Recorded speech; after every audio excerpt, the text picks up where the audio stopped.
pagpupuri ay iukol sa pangalan niyang banal, tumulog sa kanyang templo, magandog ng mga alay.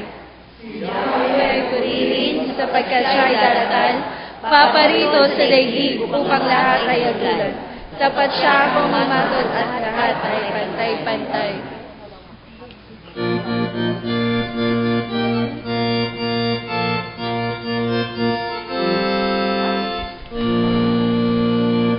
Ating purihin ang Diyos na dakila, pagsamba ay alay, umawit ng madla, ang pangalan na'y laging ipandila. Purihin sa langit, purihin sa lupa,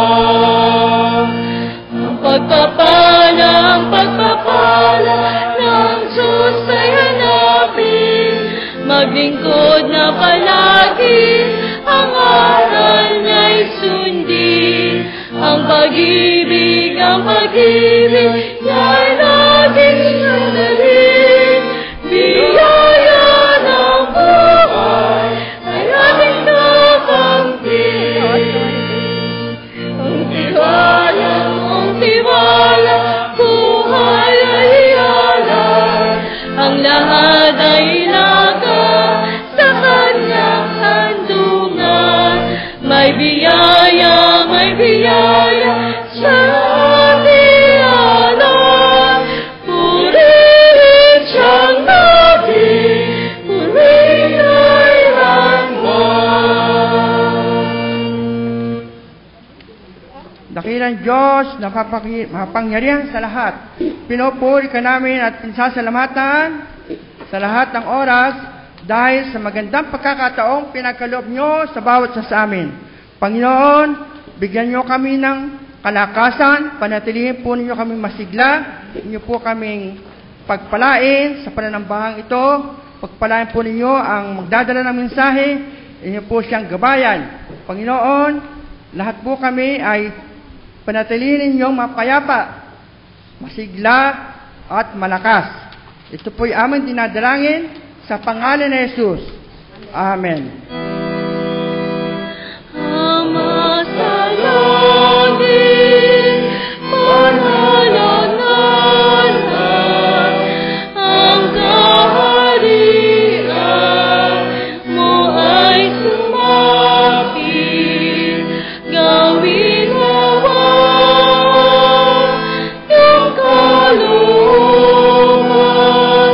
sa lupa gaya ng sa langit. Pagkaloob ngayon sa amin ang araw-araw naming pagkain, kami sa sala ay patawarin, nagpapatawa sa kapwarin. Pagod sa tukso kami dududan, kundi iligtas sa kasamaan, ang kaharian, kapangyarihan, kalwalhatian, iyong tanan.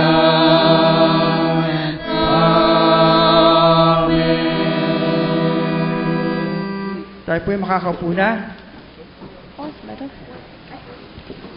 Atin pong buksan ang ating banal na kasulatan para sa ating pagbasang tugunan sa Efeso 2:1 hanggang 10. Noong unay, mga patay kayo dahil sa inyong pagsuway at mga kasalanan. Sinunod ninyo noon ang masamang takbo ng sanlibutan ito at napailalim kayo sa prinsipe ng kasamaan, ang espiritong nagahari sa mga taong suwail. Dati, tayo'y kabilang sa mga ito, namuhay ayon sa pita ng laman, at sinunod ang masamang hilig na katawan at pag-iisip. Kaya't sa ating likas na kalagayan, kabilang tayo sa mga taong kinapupuutan ng Diyos. Subalit napakasagana ng habag ng Diyos at napakadakila ang pag-ibig na inuukol niya sa atin. Tayo'y binuhay niya kay Kristo, kahit noong tayo'y mga patay pa dahil sa ating pagsuhay.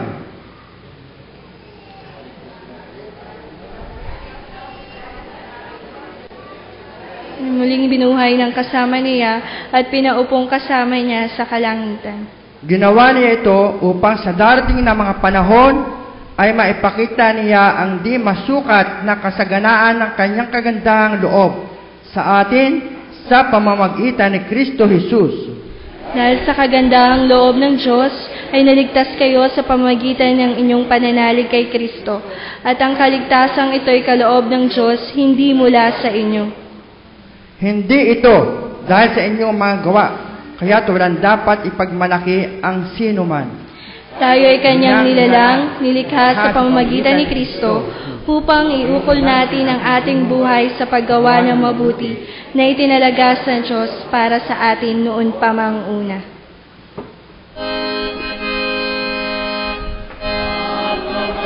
Paburihan, anak-anak ng Espiritu, buhat pa sa unang-unang, ngayon mapakailanman, walang hanggan. Amen. Amen.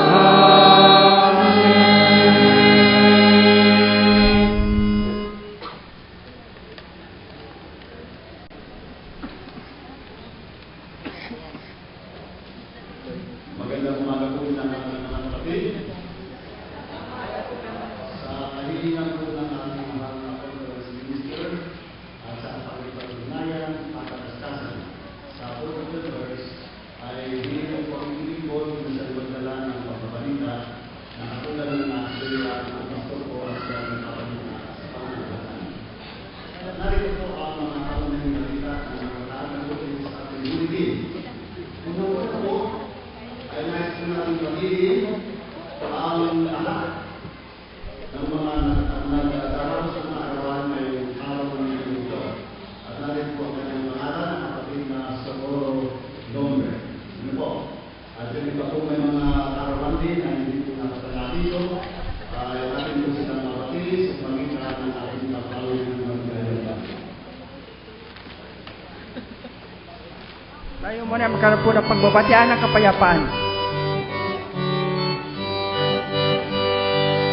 Maligayang bati, maligayang araw, maligayang bati sa iyong pagsilang. Sumainyo nawa ang ligayang tunay, kahit malawari lumawi ang buhay. Maligayang bati, maligayang araw, maligayang bati sa iyong pagsilang. Sumainyo nawa ang ligayang tunay, kahit malawari lumawig ang buhay. Ang ating pong kasunod na pagbabalita ayon po sa ating bulitin ay ang ating pong patuloy na malasakit sa pamagitan ng ating panalangin at pag-iisa sa kanilang nararamdaman ng mga may sakit po sa kasalukuyan, sa kasalukuyan ng iba, at sa kasalukuyan dahil na nasa panitan ng katagaman. Yun na lamang buntinan ang kanilang mga pangalan sa ating pong bulitin upang sa galong ay huwag natin silang kainita sa ating mga panalangin. At hindi po ang ating mga gawain ng ating iglesia sa loob ng linggo ito ay hindi po makabasa sa baba ang mga karagdagan. Ngayon po ay araw ng ating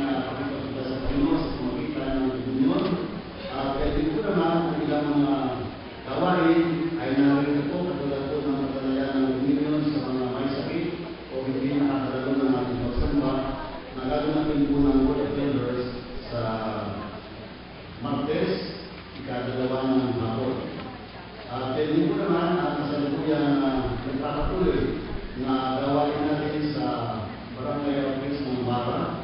Meron po tayong patuloy na gawain ng Bible Study sa Bara. Hindi po sa Sabado ang Bara Youth ng mga kabataan ay magpapatuloy po ang Bible Study. At ganyan din po sa June 8, sa June 9, ay magkakaroon po tayo ng pagdiriwang ng Freedom Sunday. Huwag po natin kaliligtaan yan. Ano po? At sa June 15, ay ibinabalita po natin sa lahat na magkakaroon po ng Church Council regular meeting. Kaya paalaala po sa lahat ng mga kaanib ng Church Council. June 15 po gaganapin ang ating regular council meeting. Ang ating pong school board meeting ay magkakaroon din ng pagpupulong sa darating na June 9. At ang ating pong paaralan ay magbubukas ng regular na klase sa June 10 sa ating pong Magil Memorial School. Binabalita din po natin sa lahat, lalong-lalo na sa mga grupo ng ating organisasyon, ang CYF, ang CIAF, CWA at mga UCM, at lahat ng kaanib ay inaanyayahan pong daluhan ang gaganaping Quezon District Fellowship sa UCCP Lukban sa June 15. At ganyan din po naman ang nalalapit na koinonia ng CWA na gaganapin po sa June 8, alas 2 po ng hapon dito sa UCCP Magil. Tama po ba dito sa Magil? Okay. Sa June 16 po ay idaraos natin ang ating Father's Day. Ano po? Kaya yung lahat po ng mga tatay ay inaanyayahan pong magkakaligtaan na dumalo sa ating pananambahan sapagkat po yun ay piniling araw ng ating Panginoon para sa mga ama ng tahanan.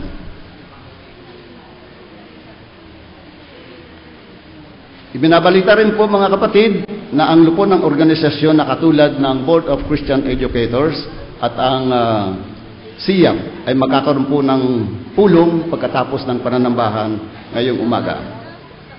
At karagdagang pong balita mga kapatid, tayo po ay patuloy na nananawagan sa sinuman pong nagnanais na pumasok na on-call driver ng ating simbahan para po magamit at ang ating church vehicle para sa mga church activities natin na ginagampanan sa loob ng isang linggo. Ito po ay para lamang sa mga kaaning ng Magil Memorial Church.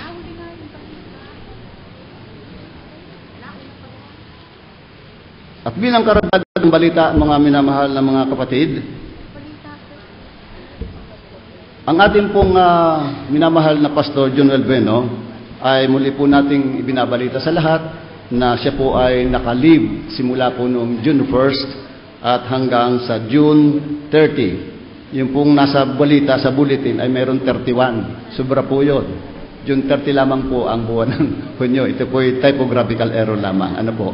Kaya huwag po nating palilimutan na kung mayroon po tayong pangangailangan na gawain na kailangan ng pastor ay makipagkita po lamang o di kaya ay pumunta sa tanggapan ng ating Magil Memorial Church Office at doon po makipag-ugnayan sa ating Church Secretary, Bookkeeper, kapatid na Bless, ano po, para hindi po magkaroon ng gap sa anumang mga schedule.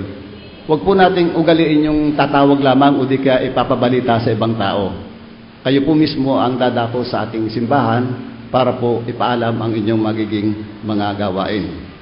At gayon din po, ibinabalita ko po sa inyo na habang ang ating pong mahal na pastor ay nasa bakasyon, ay pansamantala pong mangunguna, pangangasiwa sa ating iglesia sa pangangailangan na ating pong hindi inaasahan at sa inaasahan ay ating pong minamahal na Conference Minister, Reverend Rachel Hernandez. Pansamantala po, yan po lamang ang pansamantala nating balita at hanggang sa muli po.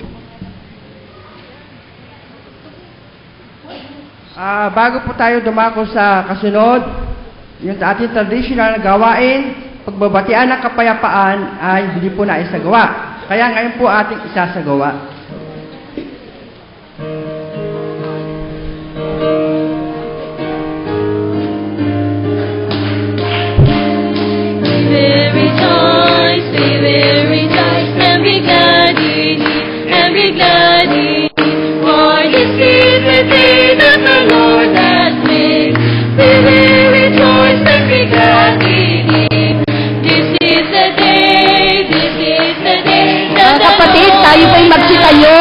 hatian tayo ng kapayapaan mula kay Kristo. This is the day that the Lord has made, that the Lord has made. We will rejoice and be glad in Him, and be glad in Him. For this is the day that the Lord has made. We will rejoice and be glad in Him. This is the day that the Lord has made. I'm free, be the servant of the Lord. I'm free, I'm free, I'm free, be the servant of the Lord. He taught me how to praise Him. He taught me how to sing a song. He taught me how to love. I'm free, be the servant of the Lord. I'm free, I'm free, I'm free to be a servant of the Lord. I'm free, I'm free, I'm free to be a servant of the Lord. He taught me how to praise Him. He taught me how to sing a song. He taught me how to love. I'm free to be a servant of the Lord. I'm free, I'm free, I'm free to be a servant of the Lord. I'm free, I'm free, I'm free to be a servant of the Lord. He taught me how to praise Him. He taught me how to sing a song. He taught me how to love. I'm free to be a servant of the Lord. I'm free, I'm free, I'm free to be a servant of the Lord. I'm free, I'm free, I'm free to be a servant of the Lord. He taught me how to praise Him. He taught me how to sing a song. He taught me how to love. I'm free to be a servant of the Lord. The day that the Lord has made, that the Lord has made, we will rejoice. Tayo pong lahat ay tumayo. And be glad in Him, Lord. This is the day that the Lord has made. We will rejoice and be glad in Him. This is the day, this is the day that the Lord has made. Ito ang araw na gawa ng Diyos, na gawa ng Diyos. Tayo'y magsaya, tayo'y magsaya.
Sa sandali pong ito, mga kapatid, pag-isahin natin ang ating damdamin, maging ating diwa sa isang matapat at mapagpakumbabang paglapit sa Diyos. Itungo po natin ang ating ulo, magbigay tayo at maglaan ng ilang sandali ng pananalangin. Ang umagang ito, dakilang Diyos, ay isang mapagpalang biyaya na ipinagkaloob mo sa bawat isa sa amin. Aming iyong mga anak, na sa pagmulat ng aming mga mata mula sa pagmahimbing na tulog, nandoon na sa aming puso, nakatanim na sa aming puso, ang pagnanais na kami magpahayag ng pasasalamat at pagpupuri sa iyong kabanal-banalang pangalan. Sapagkat minsan pa ay binigyan mo kami ng panibagong buhay. Minsan pa, O Diyos, ay binigyan mo po kami ng panibagong kalakasan. At ang buhay at kalakasan taglay ng bawat isa sa amin sa sandaling ito ay aming inihahandog sa iyong banal na harapan sa pamamagitan ng isang sama-samang pagpupuri, pasasalamat at pagsamba. Lumalapit po kami sa iyong banal na harapan, maging kaaya-aya nawa sa iyong banal na paningin ang bawat isa sa amin. Idinudulog po namin na maging ang nilalaman ng aming mga puso, ang aming mga damdamin sa sandaling ito. Anumang damdamin, mayroon kami.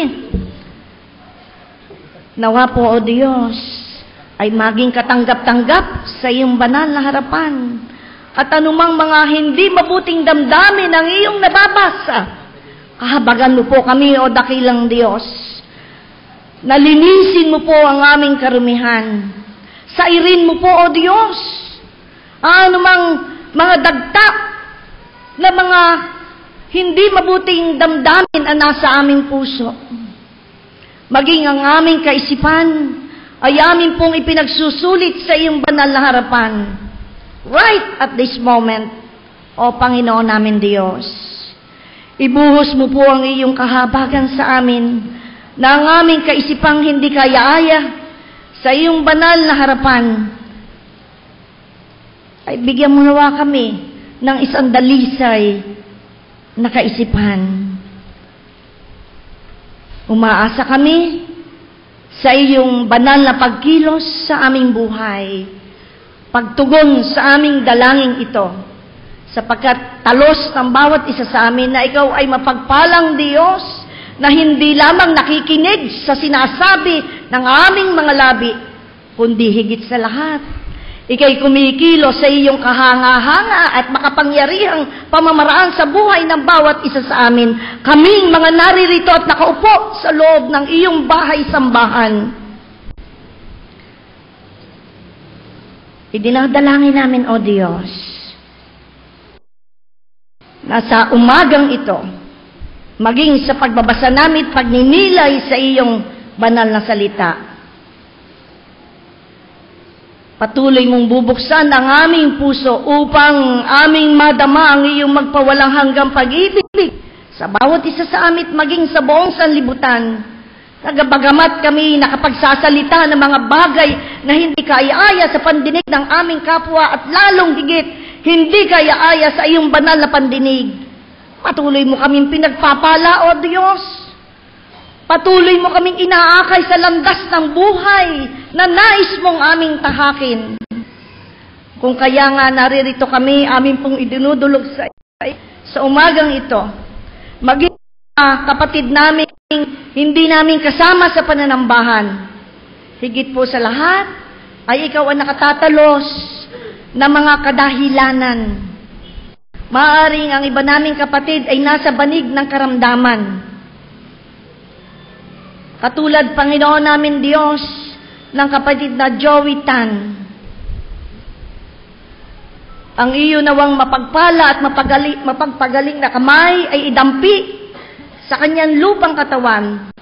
Madama niya na mainit, makapangyarihang daloy ng iyong Espiritong Banal na hindi lamang kagalingan ng lupang katawan ang iyong ipagkakaloob, kundi higit sa lahat, maging ang kagalingan ng pagkakao at maging kami, O Panginoon namin Diyos na naririto, anumang karamdaman mayroon kami, hipuin mo po kami ng iyong mapagpalang kamay. Maging ang mga kapatid namin, Panginoon namin Diyos, na sa kasalukuyan ay kumukuha na examen para sa nursing board. Ang karunungan po ay mula sa iyo, ang katatagan, ang kalakasan, sapagkat ikaw ang Diyos ng karunungan. Idinadalangin namin na patuloy sila magtiwala ay sa iyong banal na pagpapala at hindi lamang sa pansariling kakayahan.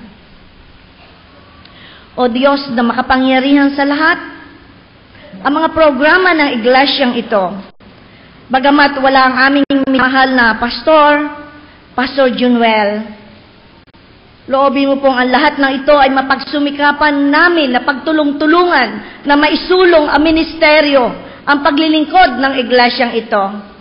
Nababatid mo po na napakarami naming gawain sapagkat malawak ang aming pagmamalasakit. Ang buong kaaniban ng UCCP Magil ay napakalawak at malalim ang pagmamalasakit sa iyong ministeryo.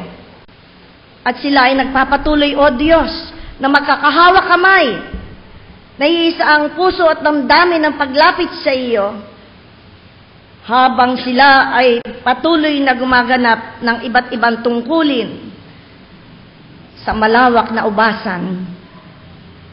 Lumalapit kami sa iyo, Panginoon namin Diyos, maging ang konsilyo ng iglesyang ito, ang pamamatnubay mo, ang pangunguna mo, ang siya naming inaasahan.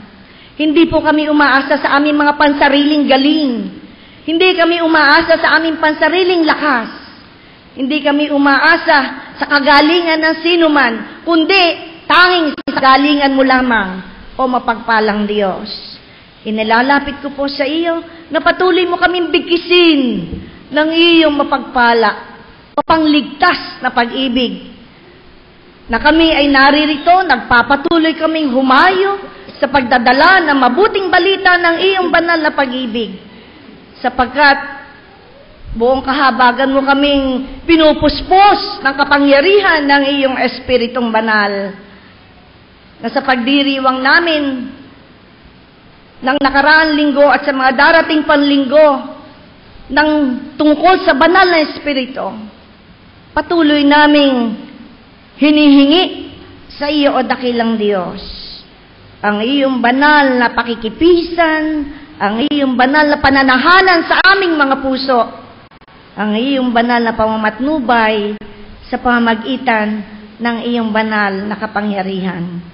Loobin mo pong sa aming pagdiriwang ng sakramento ng banal na hapunan sa umagang ito, maging kalugod-lugod nawa ang bawat isa sa amin. Sa pagsuri mo sa aming diwa, maasa kami, O Diyos, na anumang buhay mayroong kami, ito po ay magiging kaya-aya sa iyong banal na harapan. Sumasamo kami sa iyo ng buong katapatan, O dakilang Diyos, sa aming mga dalangin ito ay iyong tinatanggap ng buong kaluguran. Sa pangalan ni Jesucristo, ito po'y aming dalangin. Amen.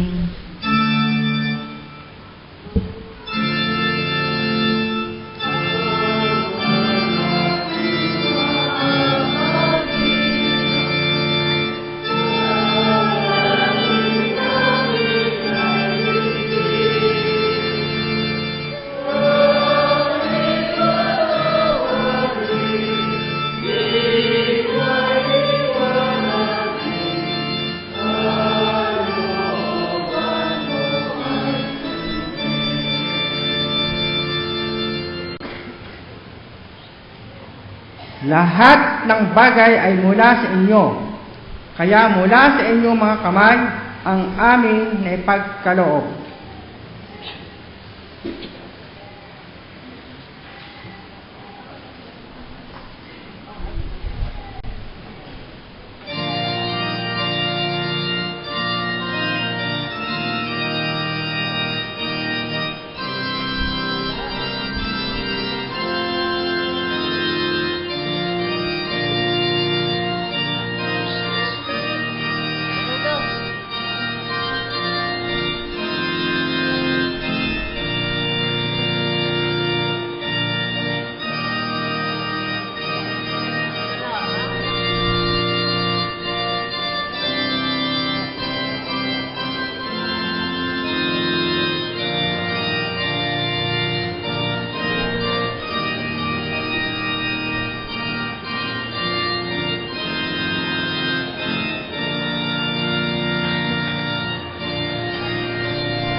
Makapangyarihan Diyos na aming Ama, amin po binabalik ang mga handog na ito na inyong mga mga anak.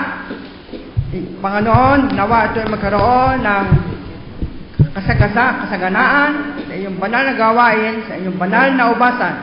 Panginoon, dagdagan mo po ang biyaya na amin tinatanggap at kaunawaan siyang manatiling nagpapalakas sa bawat isa sa amin.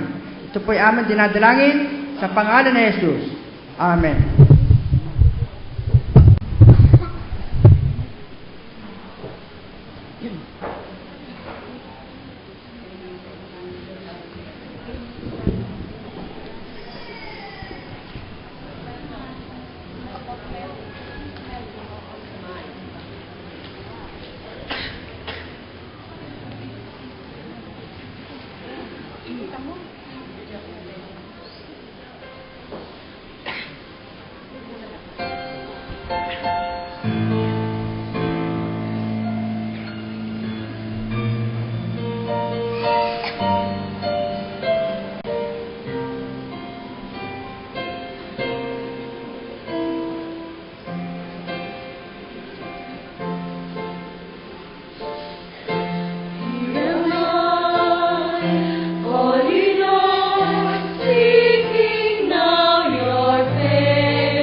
Inaanyayahan ko po mga kapatid, ang bawat isa na bigyang galang natin ang banal na salita ng Diyos sa pamamagitan ng ating pagtayo habang ito'y ating binabasa at papakinggan.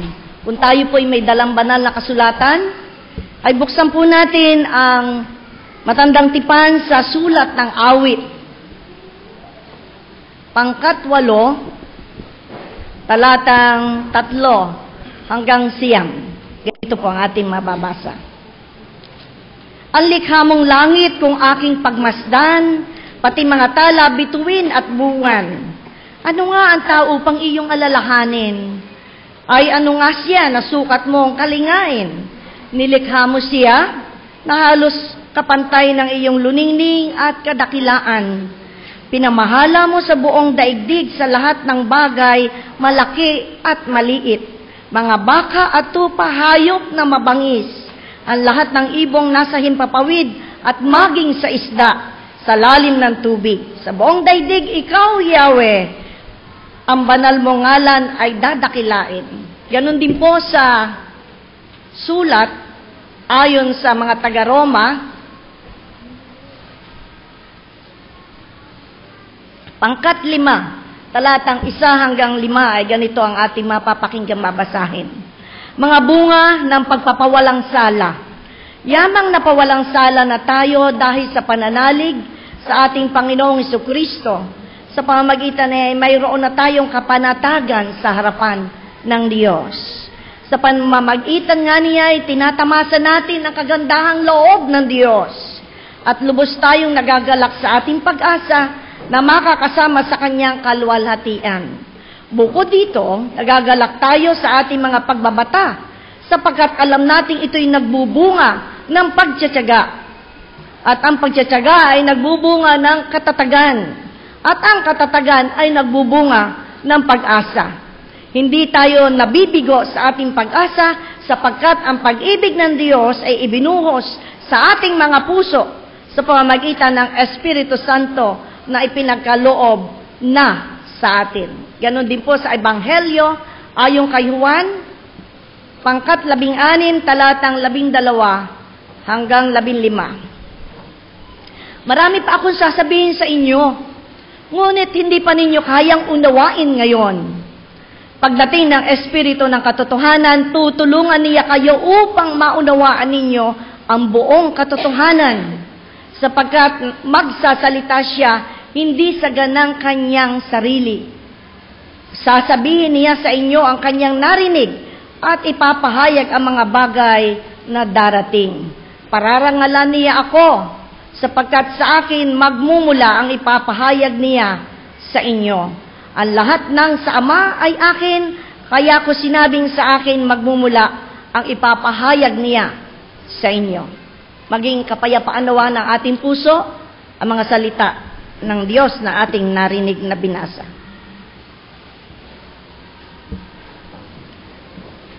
Makakaupo na po ang kapulungan.